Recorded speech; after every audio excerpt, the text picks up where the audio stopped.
Arquivos extraterrestres. A história dos verdadeiros OVNIs começa na Alemanha nazista. A vitória na Segunda Grande Guerra parecia escapar às mãos alemãs, e os cientistas tentavam aperfeiçoar armas que pudessem fazer a guerra virar a favor de Hitler.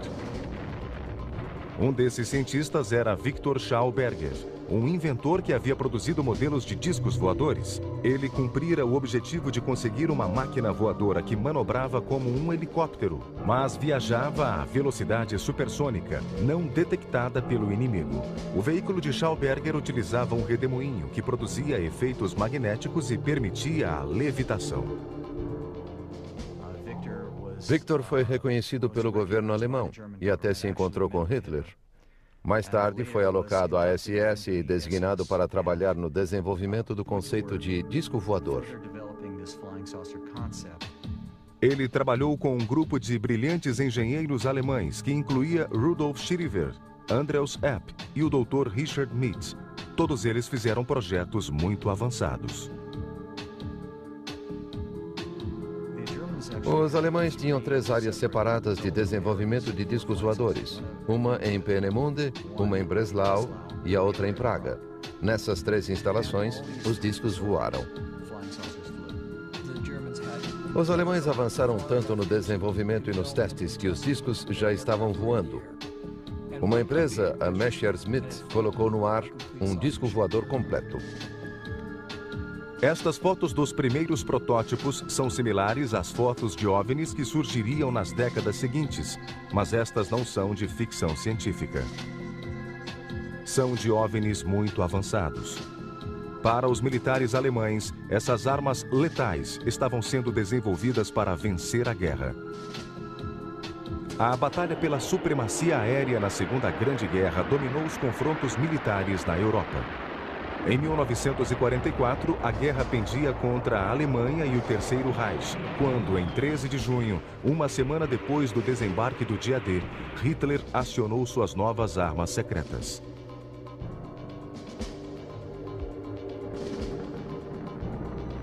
Por um período de 2 meses, milhares de bombas voadoras V1 atacaram Londres.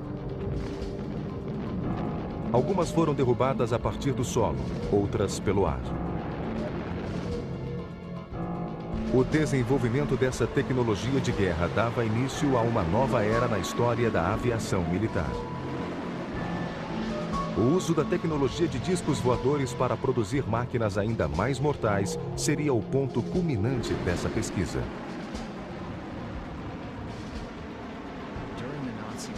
Durante o período nazista, floresceu um novo pensamento científico e de desenvolvimento tecnológico. Os cientistas eram livres para trabalhar e desenvolver a ciência em todos os campos relevantes da nossa vida atual. Na verdade, ainda vivemos do que foi pensado então.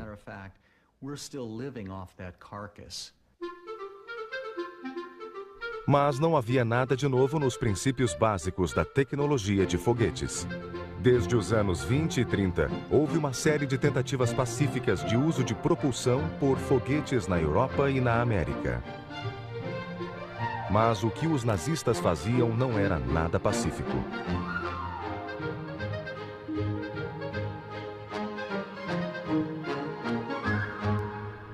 Nos centros de pesquisa de armamentos, os cientistas trabalhavam em uma nova geração de armas e, paralelamente aos foguetes e mísseis, os verdadeiros OVNIs faziam parte do programa.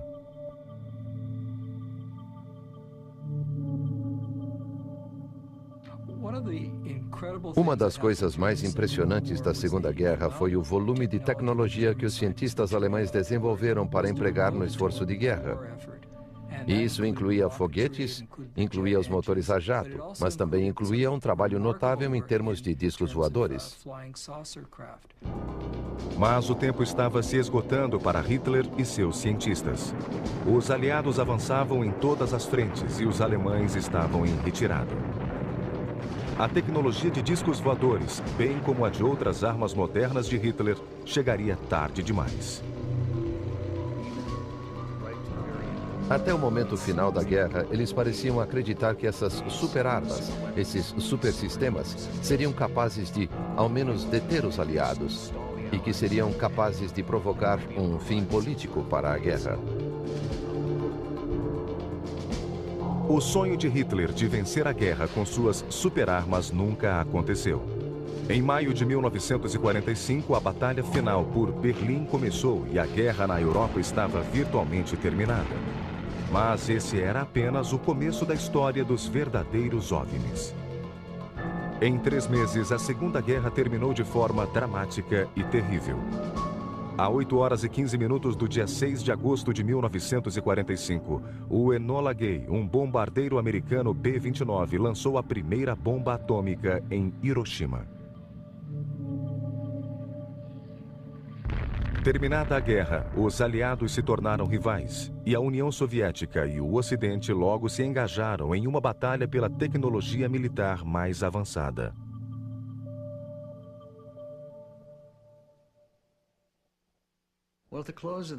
Com o final da Segunda Guerra, os antigos aliados se engajaram numa corrida para tomar a tecnologia alemã. Os americanos pegaram a tecnologia da complexa bomba V2 e os planos de muitos outros mísseis. Mas os russos capturaram os últimos modelos de aviões a jato alemães e grande quantidade de cientistas de foguetes. Mas a questão era quem iria capturar os cientistas de discos voadores. Os segredos dos foguetes e mísseis alemães não foram as únicas tecnologias a cair em mãos russas e americanas. A Guerra Fria estava para começar, e junto com a declarada corrida nuclear e a exibição de mísseis pesados, havia outra corrida em andamento, da qual o público nada sabia. Desta vez tratava-se da máquina voadora definitiva, um disco voador do mundo da ficção científica. Durante a Segunda Guerra, houve uma grande revolução tecnológica na propulsão a jato, na física atômica e nos verdadeiros OVNIs, a tecnologia dos discos voadores. Os alemães haviam liderado o mundo no desenvolvimento de verdadeiros OVNIs. E agora, suas ideias e seus cientistas haviam caído nas mãos das duas superpotências, Rússia e Estados Unidos. Os engenheiros alemães de OVNIs, Victor Schauberger, Rudolf Schriever e o Dr. Mitz, trabalhavam secretamente para os americanos, enquanto Andreas Epp estaria desenvolvendo discos voadores para os russos. Tanto americanos quanto russos exploraram muito os cientistas que eles capturaram no fim da guerra e usaram a tecnologia deles para seu desenvolvimento científico durante a Guerra Fria. No fim da Segunda Guerra, os antigos aliados se tornaram rivais e a corrida armamentista da Guerra Fria começou. O foco dos esforços americanos se voltou para o desenvolvimento de foguetes e mísseis teleguiados. Parecia que a tecnologia de discos voadores, tomada dos alemães, iria esperar. Mas então, em 1947, o piloto americano Kenneth Arnold relatou ter visto um OVNI voando sobre a América. Ele voava perto do Monte Rainier, no estado de Washington, e disse ter visto 9 discos voadores a uma certa distância dele. Quando Arnold aterrissou, ele contou a história à imprensa local. Eu estava a aproximadamente 40 ou 45 quilômetros do Monte Rainier quando vi uma formação à minha esquerda, como se fosse a cauda de uma pipa passando numa velocidade incrível na frente do Monte Rainier. Eles pareciam uma torta cortada na metade, com uma espécie de triângulo convexo na traseira. Kenneth Arnold começou uma tempestade. Ele conseguiu calcular, usando pontos de referência no solo, a velocidade do voo e estimou que eles voavam a 1.900 ou 2.000 km por hora. Depois de aterrissar, ele contou a história à imprensa e descreveu os objetos como se fossem discos na água. E é daí que veio a expressão disco voador. Surgido do nada, o mistério dos discos voadores está conosco. O que é um disco voador? O que as pessoas veem e às vezes fotografam? O que está escondido por trás dos relatos diários de fenômenos aéreos na imprensa? Rádios e televisões americanas começaram a divulgar relatos de testemunhas oculares que declaravam ter visto OVNIs nos céus da América.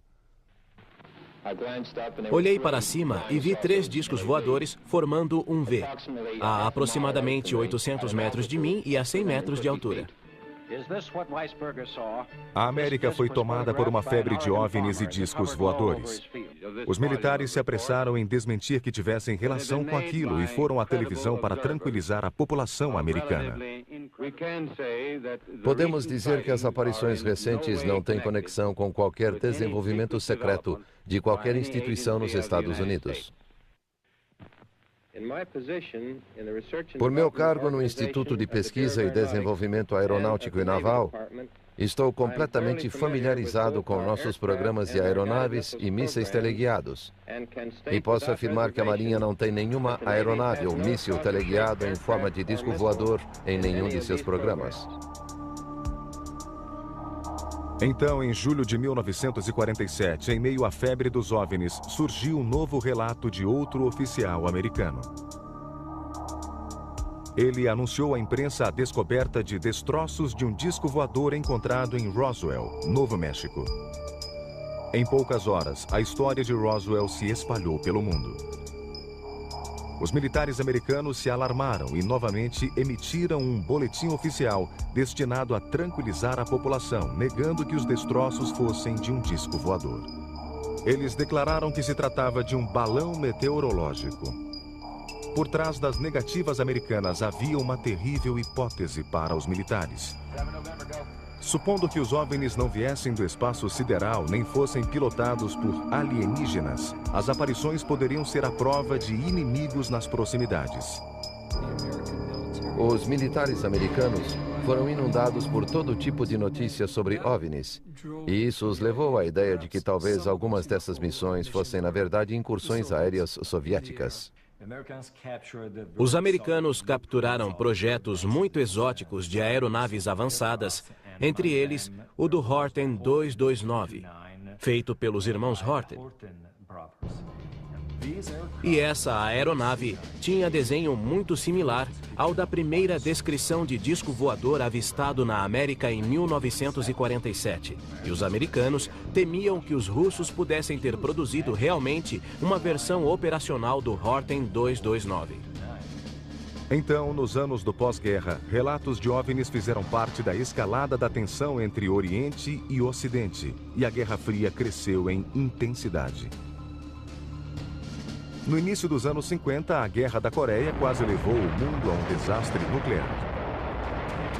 E na América, a paranoia e o medo de uma invasão comunista se refletiram na cultura popular em relação aos discos voadores. Discos voadores invadiram nosso planeta. Washington, Londres, Paris e Moscou são os alvos principais. O mundo está sendo atacado. Os anos 50 foram os anos dourados dos discos voadores. As pessoas estavam apavoradas por causa da Guerra Fria e dos experimentos atômicos. Ao mesmo tempo, elas eram muito interessadas na exploração espacial e nos avanços tecnológicos, de modo que o clima era propício para se esperar visitas de extraterrestres vindos do espaço sideral.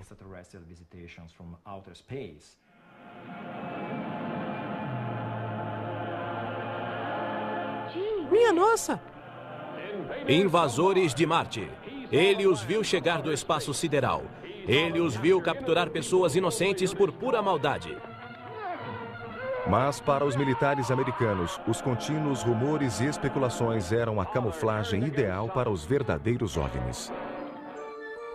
Espalhados pelos desertos americanos havia locais como a Área 51, White Sands e Los Alamos, onde, junto com testes e programas espaciais, centenas de misteriosos planos ultra-secretos eram desenvolvidos. Entre eles, testes de paraquedismo a alta altitude, testes de satélites e desenvolvimento de futuros veículos espaciais. Um dos programas secretos chamava-se Projeto Mogul. Mogul era um projeto secreto de escuta usando como equipamento balões de alta altitude. Os militares americanos estavam desesperados para descobrir segredos do programa soviético de desenvolvimento da bomba atômica. E queriam saber quando os russos testariam essas armas. Mas só 20 anos depois, o governo foi forçado a confessar que o incidente de Roswell, em 1947, era de fato um teste militar secreto dos americanos. O relatório publicado concluía que os fragmentos recuperados não eram destroços de uma nave extraterrestre, mas de um projeto da Força Aérea, então secreto, de codinome Mogul.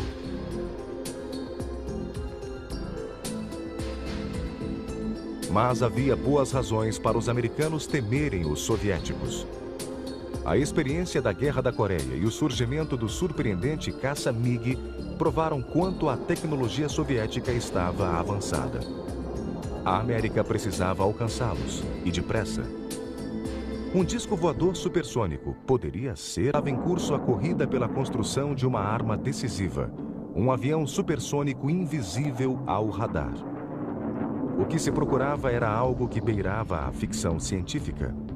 A Força Aérea Americana queria um novo caça de interceptação, diferente de qualquer avião soviético. Totalmente novo, que voasse mais rapidamente e mais alto do que qualquer outro da época. Em 1953, a CIA descobriu que a Avro, uma empresa aeronáutica canadense, trabalhava secretamente em um avião revolucionário, um disco voador. O projeto era a criação de um engenheiro britânico visionário. O gênio por trás do disco voador era John Frost. Ele veio da Inglaterra para projetar outro equipamento, mas logo ficou intrigado com a ideia de desenvolver discos voadores. John Frost fora responsável por um dos projetos mais inovadores da aviação, o caça de asa em delta, sem cauda. A inspiração por trás das primeiras ideias de John Frost veio de um livro de recortes de todos os relatos de OVNIs que haviam sido vistos no mundo. Ele analisou cada caso e começou a atribuir os OVNIs a pelo menos duas fontes. Uma delas feita pelo homem, e ele a localizou na Alemanha. Frost ficou intrigado com o relatório de discos voadores nazistas. Na verdade, hoje temos prova de que ele entrevistou cientistas alemães, especialmente o Dr. Mitte, que trabalhara diretamente com discos voadores alemães. O Dr. Mitte declarou ter trabalhado 10 anos no programa nazista de discos voadores e que sua equipe chegou a construir um protótipo. Mitte mostrou fotos, além de planos e projetos. Frost se convenceu de que podia concretizar os planos de Mitte. John Frost prometeu entregar o que ninguém havia feito até então. Um avião que voasse a mais de 2 vezes a velocidade do som, que voasse mais alto e mais depressa do que qualquer outro, e que não precisasse de pista ou aeroporto para operar. Em 1952, a fábrica canadense de aviões Avro ocultou um dos projetos mais secretos da América. John Frost montou uma equipe secreta, o Grupo de Projetos Especiais, composto de homens como ele, engenheiros, técnicos e cientistas que desenvolviam as ideias dele e que conduziriam a um projeto de discos voadores. Um dos engenheiros aeronáuticos que trabalharam com John Frost nesse conceito revolucionário foi David Garland. John Frost era muito inglês. Um típico senhor inglês, produto da escola pública britânica, mas com uma tremenda experiência na indústria da aviação. O entusiasmo dele era contagiante. Nada era obstáculo. Havia uma solução para cada problema. Aliás, não havia problemas, havia desafios e não faltavam desafios. O primeiro projeto de John Frost foi o projeto Y, um avião em forma de espada montado sobre uma base motora circular. Ele poderia decolar verticalmente ou de modo convencional e voar como interceptador supersônico. O Projeto Y foi desenhado como um avião a jato sem cauda, que usava, de fato, tecnologia de discos voadores. Um modelo em forma de espada foi construído pela equipe de elite de Frost em um local muito protegido da fábrica da Avro. Em 1953, um modelo a jato com asa em delta e com decolagem vertical foi testado secretamente. As falhas do projeto logo ficaram evidentes. Um dos maiores problemas de qualquer avião sem cauda é a extrema habilidade exigida do piloto para sair verticalmente do chão. Voltar então seria incrivelmente difícil. John Frost concentrou todos os esforços para que a equipe de projetos especiais desenvolvesse um desenho circular, basicamente um disco voador.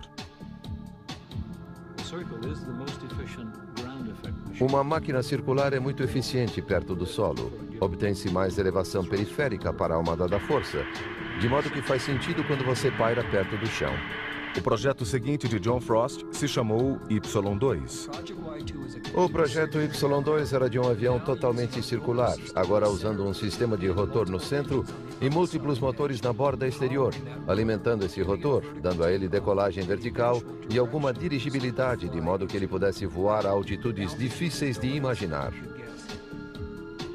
Ele vendeu a ideia de um caça supersônico, e a Força Aérea Americana aderiu ao projeto e alocou $10 milhões para sua pesquisa. Em 1956, a corrida espacial e armamentista da Guerra Fria estava no auge.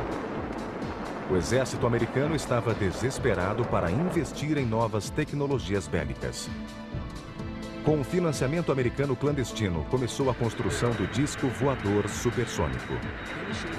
Construíram em tamanho real um avião de 15 metros de diâmetro e 6 motores. Os testes mostraram que esse avião era perigoso. Ele quase matou toda a equipe de Frost.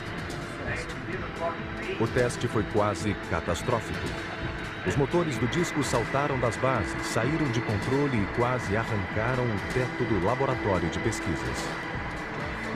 John Frost decidiu que não havia meio de continuar a trabalhar em um disco voador completo. O projeto supersônico foi então abandonado ou adiado para que ele construísse um veículo menor, que viria a ser o Avrocar. As especificações do Avrocar definiam a velocidade de 480 km por hora, uma velocidade modesta, mas com grande razão de força-peso, maior que 1.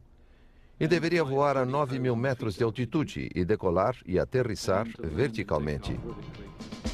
Em 1957, o modelo protótipo de Frost finalmente recompensou o investimento militar americano nesse projeto.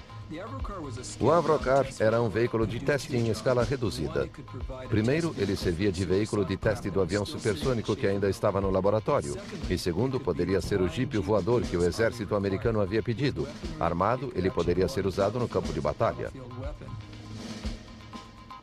Em 1959, os 2 protótipos de decolagem vertical saíram da fábrica. O objetivo de longo prazo era produzir um disco voador que atingisse 2.400 km por hora. Ele voou pela pista, degelou a pista muito bem, jogou gelo e neve para longe. Mas houve problemas sobre uma parte da pista com grama recém-cortada, quando toda a grama se espalhou e voltou para os dutos de exaustão. E tivemos de pensar em como evitar a sucção de objetos para os motores. O disco voador fez vários testes, mas seu formato tornava extremamente difícil qualquer manobra. Era um labirinto de desafios. O maior desafio desse conceito era a total instabilidade de inclinação. Com o centro de navegação colocado tão à frente do centro de gravidade, essa condição não é boa para um voo. Mas os princípios de decolagem vertical e de flutuação funcionavam. Modificações foram feitas, mas a falta de força e os mecanismos de controle inadequados eram dificuldades que deviam ser superadas para que o Avrocar voasse como desejado. À parte o desenvolvimento de um bom controle de inclinação, o único meio conhecido de estabilizar um objeto circular era fazê-lo girar como um frisbee de hoje. A ação de girar daria estabilidade. Alguns dos primeiros desenhos de John Frost tinham de fato vários componentes giratórios. E pensava-se que o poder giratório desses equipamentos daria estabilidade a aeronaves que deveriam voar a 3 vezes a velocidade do som. Frost estava convencido de poder controlar o problema da instabilidade. Mas os americanos insistiram em acrescentar uma cauda. Frost achou que isso seria deturpar o conceito original. Assim, em dezembro de 1961, o programa de $10 milhões do disco voador da Avro foi encerrado. Mas alguns engenheiros que trabalharam no projeto não abandonaram totalmente o sonho de Frost. Não há mesmo possibilidade aerodinâmica numa asa circular subsônica. Já supersonicamente, com algumas modificações e alterações de formato, mais para a forma de delta, podem-se vislumbrar resultados. John Frost sempre acreditou que seu conceito original era viável. Apesar dos maus resultados dos testes do Avrocar, o trabalho que John Frost havia dedicado ao projeto supersônico mostrou que ele poderia ter voado. Infelizmente, com o dinheiro parando de fluir, a companhia cancelou o projeto inteiro.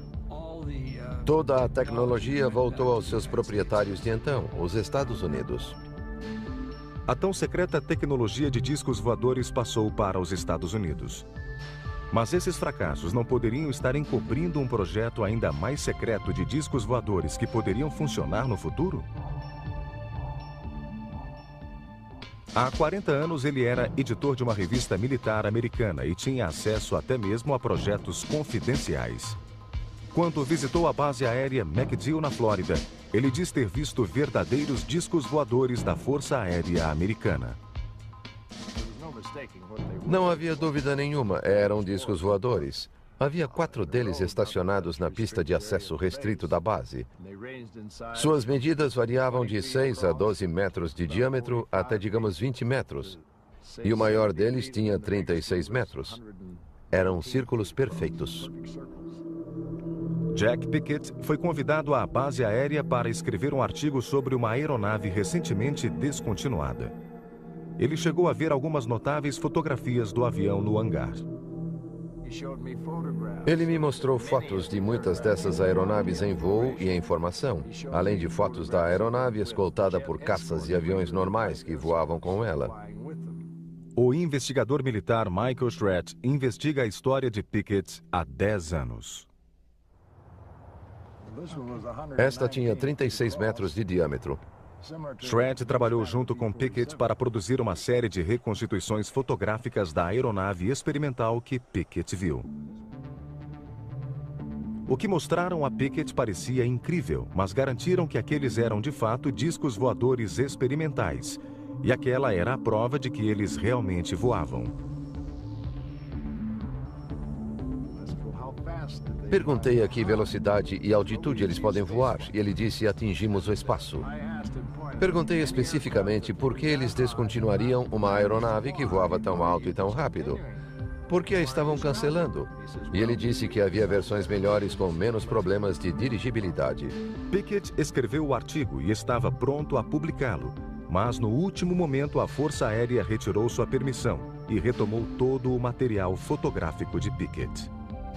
Ele mantém sua história e se diz convencido do que viu.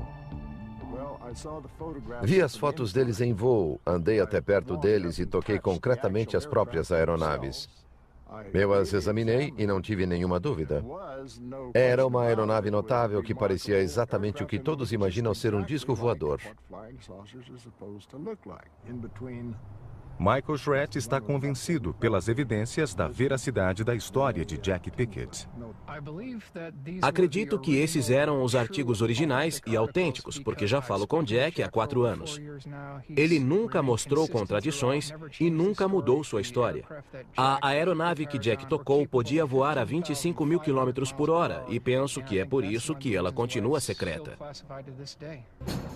A história de Pickett se passou no clima de crescente tensão da Guerra Fria. No início dos anos 60, o piloto americano de U-2, Francis Gary Powers, foi abatido em missão de espionagem sobre a União Soviética. Na Europa, os soviéticos haviam construído o Muro de Berlim, que isolava o lado oriental. E com a crise dos mísseis cubanos, o mundo nunca estivera tão perto de uma catástrofe nuclear.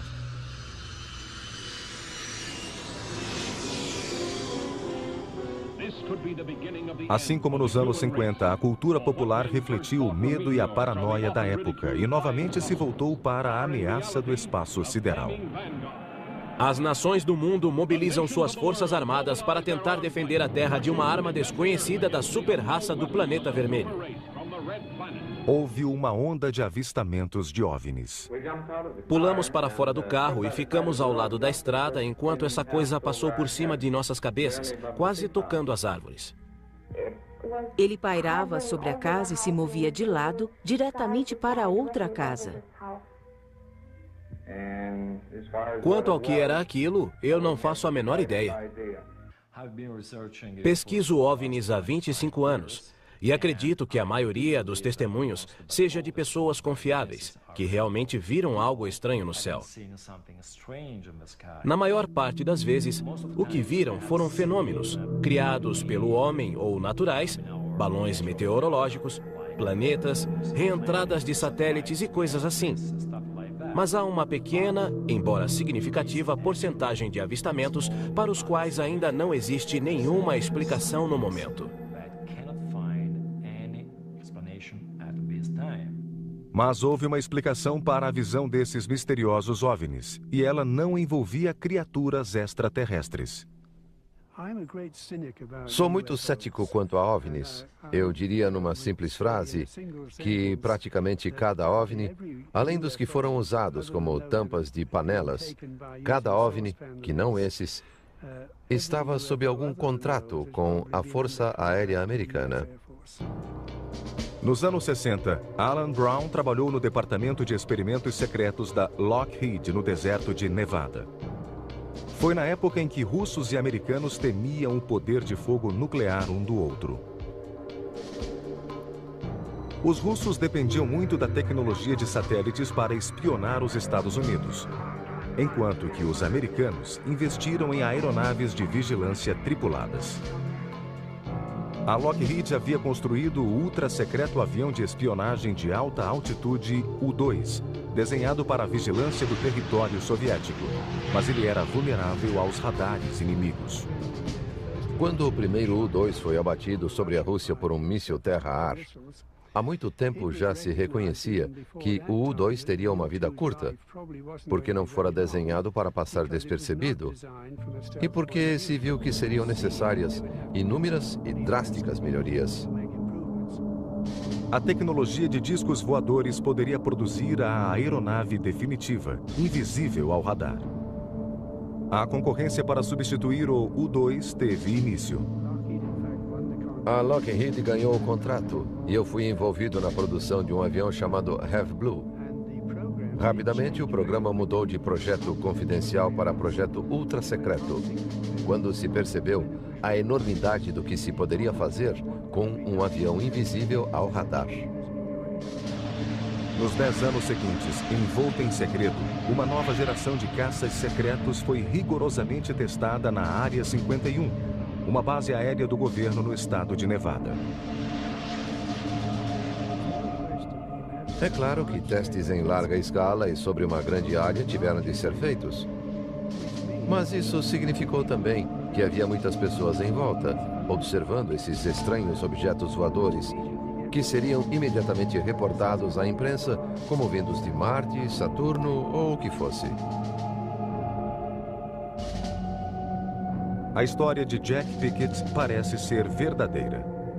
Durante esse período, a Força Aérea Americana desenvolveu uma aeronave capaz de escapar aos radares inimigos, exatamente o que os pioneiros da tecnologia de discos voadores sempre prometeram. E mais, 12 anos depois, uma outra testemunha apareceu para confirmar o relato de Jack Pickett. Warren Botts, um ex-piloto da Força Aérea, viu um disco voador idêntico escondido em um hangar secreto ao visitar a base aérea Wright-Patterson para uma reunião de pilotos. Para minha surpresa, eu vi uma imensa aeronave circular que quase ia de parede a parede, muito grande, e que tinha propulsão a jato, pelo que vi. Comecei a andar até ela e a olhar sem pensar em mais nada, quando um guarda armado me deteve e me disse que eu não podia ficar ali. Então eu saí, mas vi uma grande aeronave circular ali. Michael Schratt tinha agora o testemunho de uma segunda pessoa sobre o ultra-secreto disco voador. Ele descreveu exatamente o mesmo avião que Jack Pickett tinha visto e descrito e ainda deu características que Jack não dera, de modo que quando reuni os dois eu sabia que o assunto era real. Apesar de muito ceticismo, Warren Botts, como Pickett, permanece convicto. As pessoas com quem falei desde então dizem que isso nada existiu. Mas isso está errado, porque sei o que vi. Acredito que nós temos discos voadores, que eles existiam então e que existem agora. O que os dois homens viram era notavelmente similar ao desenho final do disco Avrocar de John Frost, que os americanos disseram ter abandonado. Muitos creem que, longe de ser abandonada, a pesquisa da tecnologia de discos voadores continuou. Acho que a tecnologia é testada hoje em dia. Porque não só você se aproxima de seu inimigo despercebidamente, como nós temos invisibilidade de radar, invisibilidade acústica, não há necessidade de pistas, pode-se fazer um voo orbital fora da atmosfera. Esse é o sonho que a Força Aérea Americana sempre quis, desde o começo. Ainda há muito material secreto sobre tecnologia de discos voadores. Mas, no final do século, cientistas e engenheiros americanos concretizaram um projeto que daria inveja aos discos voadores. Uma máquina de guerra que voa a velocidade supersônica, não é detectada pelos radares e não tem forma circular, mas de pirâmide. Por um período de 15 anos, este revolucionário avião foi classificado como Projeto Negro, um dos mais bem guardados segredos da América. Esse era o OVNI definitivo, um caça supersônico que voava como um jato, mas secretamente invisível aos radares. Em 1988, os americanos decidiram exibi-lo ao mundo. Há um aspecto interessante quanto ao motivo de o F-117 ser dado a conhecer ao mundo em 1988.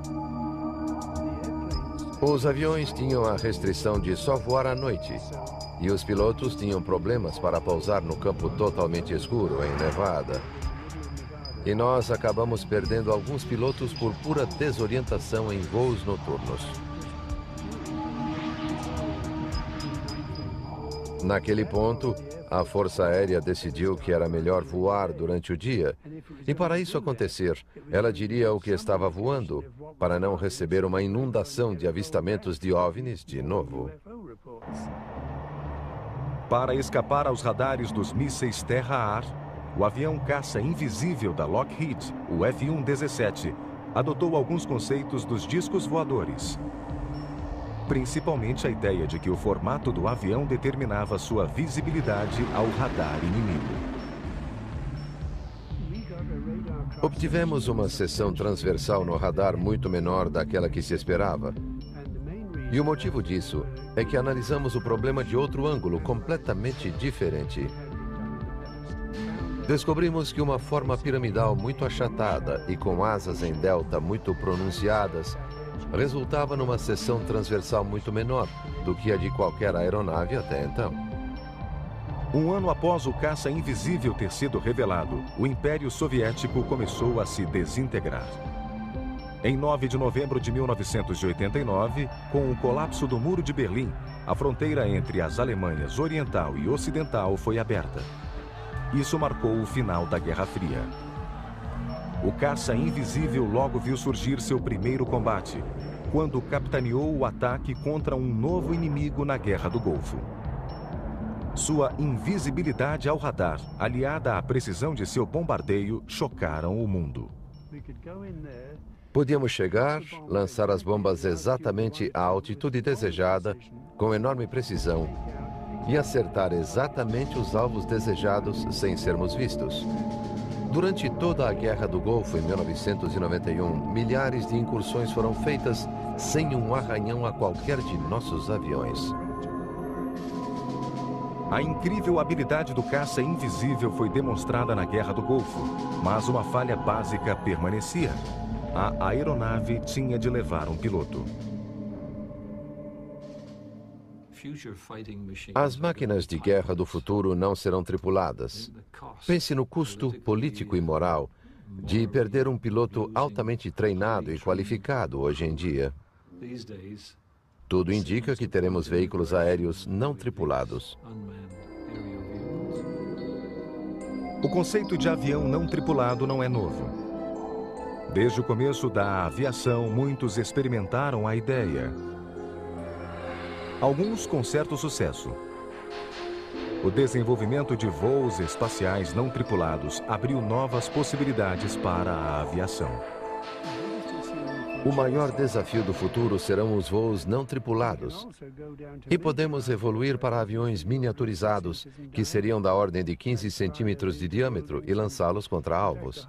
As possibilidades do que pode ser feito no futuro são enormes, inimagináveis.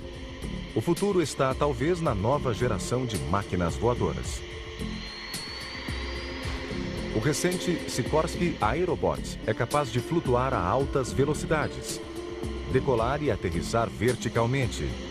Mas esses veículos parecem estar longe do sonho dos engenheiros de discos voadores de Hitler, de máquinas beirando a ficção científica, capazes de velocidades fenomenais. Talvez a ciência dos discos voadores nunca tenha sido real. Se você ficar perto do chão, o aparelho se eleva com eficiência. Mas ele não é eficiente em voo livre. O formato não é eficiente. E só os discos voadores do espaço sideral conseguiram usar essa forma com eficiência. Mas esses são provavelmente apenas fruto da imaginação. Outros insistem que não só o sonho da tecnologia de discos voadores é possível, mas que, ocultamente, ele já foi realizado. Acho que esse é o maior segredo da Força Aérea Americana.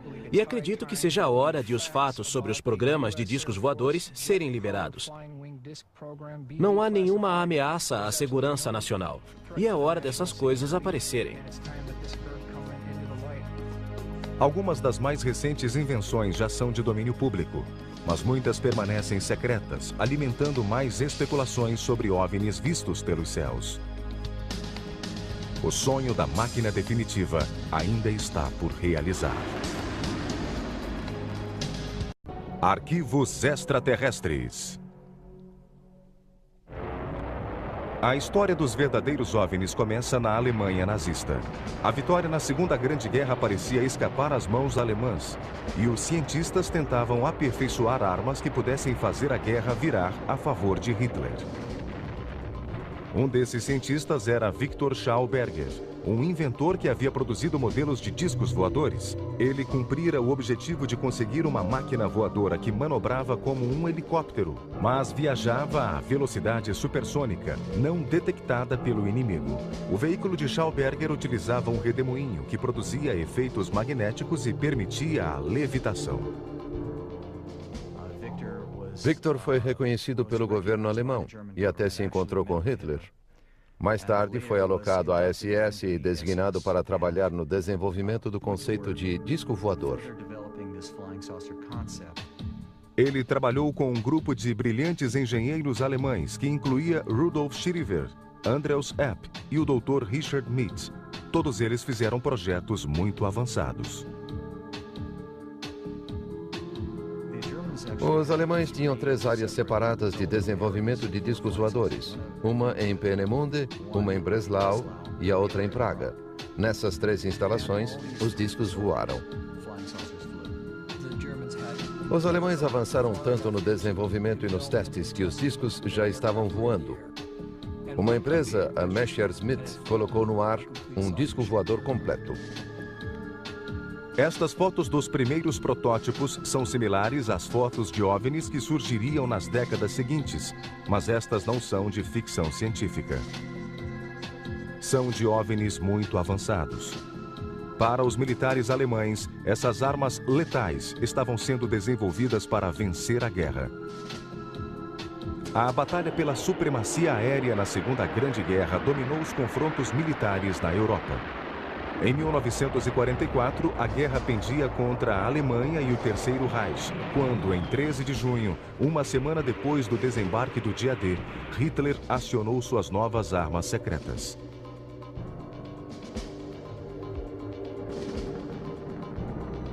Por um período de 2 meses, milhares de bombas voadoras V-1 atacaram Londres. Algumas foram derrubadas a partir do solo, outras pelo ar. O desenvolvimento dessa tecnologia de guerra dava início a uma nova era na história da aviação militar. O uso da tecnologia de discos voadores para produzir máquinas ainda mais mortais seria em uma batalha pela tecnologia militar mais avançada.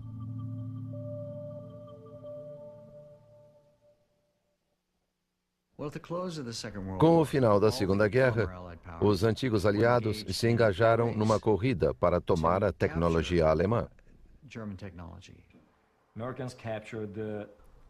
Os americanos pegaram a tecnologia da complexa bomba V2 e os planos de muitos outros mísseis. Mas os russos capturaram os últimos modelos de aviões a jato alemães e grande quantidade de cientistas de foguetes. Mas a questão era quem iria capturar os cientistas de discos voadores. Os segredos dos foguetes e mísseis alemães não foram as únicas tecnologias a cair em mãos russas e americanas. A Guerra Fria estava para começar, e junto com a declarada corrida nuclear e a exibição de mísseis pesados, havia outra corrida em andamento, da qual o público nada sabia. Desta vez tratava-se da máquina voadora definitiva, um disco voador do mundo da ficção científica. Durante a Segunda Guerra, houve uma grande revolução tecnológica na propulsão a jato, na física atômica, e ponto culminante dessa pesquisa.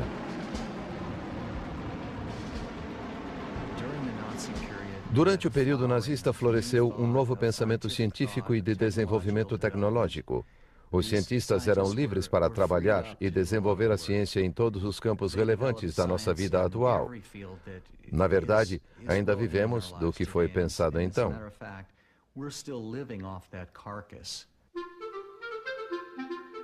Mas não havia nada de novo nos princípios básicos da tecnologia de foguetes. Desde os anos 20 e 30, houve uma série de tentativas pacíficas de uso de propulsão por foguetes na Europa e na América. Mas o que os nazistas faziam não era nada pacífico.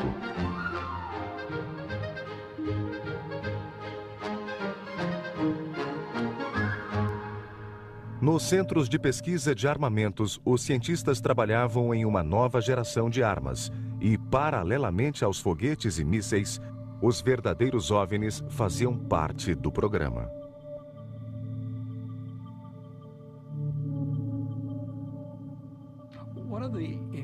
Uma das coisas mais impressionantes da Segunda Guerra foi o volume de tecnologia que os cientistas alemães desenvolveram para empregar no esforço de guerra. E isso incluía foguetes, incluía os motores a jato, mas também incluía um trabalho notável em termos de discos voadores. Mas o tempo estava se esgotando para Hitler e seus cientistas. Os aliados avançavam em todas as frentes e os alemães estavam em retirada. A tecnologia de discos voadores, bem como a de outras armas modernas de Hitler, chegaria tarde demais. Até o momento final da guerra, eles pareciam acreditar que essas superarmas, esses supersistemas, seriam capazes de, ao menos, deter os aliados e que seriam capazes de provocar um fim político para a guerra. O sonho de Hitler de vencer a guerra com suas superarmas nunca aconteceu. Em maio de 1945, a batalha final por Berlim começou e a guerra na Europa estava virtualmente terminada. Mas esse era apenas o começo da história dos verdadeiros OVNIs. Em 3 meses, a Segunda Guerra terminou de forma dramática e terrível. A 8h15 do dia 6 de agosto de 1945, o Enola Gay, um bombardeiro americano B-29, lançou a primeira bomba atômica em Hiroshima.